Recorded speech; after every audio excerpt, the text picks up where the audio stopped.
കണ്ടു തന്നെ നയന മനോഹരമായ നൃത്തം കണ്ടു, അക്ഷര സ്ഫുടത നിറഞ്ഞിരിക്കുന്ന 2 മൊഴി ശ്രമിച്ചു അല്ലേ.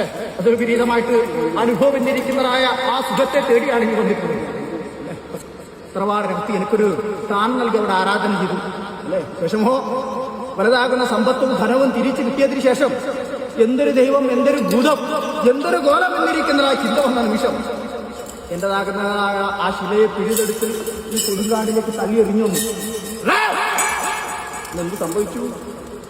ദൈവമെന്നിരിക്കുന്ന ശക്തി ഉഗ്ര താണ്ഡവമാടി സർവനാശം എന്നിരിക്കുന്ന അനുഭവത്തെ വരുത്തുന്ന വേളയെങ്കിൽ അല്ലെ 12 രാശി വാരി വരച്ച് വിധിയെ സൂക്ഷിച്ചു അല്ലെ. അന്ന് ഗോതോളി ദേശത്തിനകത്ത് മാരണകളിൽ നിന്നിരിക്കുന്ന ശക്തിയുണ്ട്, അതിന് ഉപാസിക്കണം.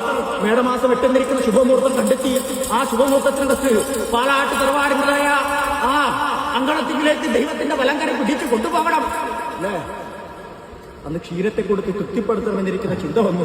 ഇന്നും മുടങ്ങാതെ കണ്ട് ചെയ്യുന്നുണ്ട്. ഇന്നും പലതും ആവർത്തന വിരസതമായി തുടങ്ങുന്നുമുണ്ട് അല്ലേ.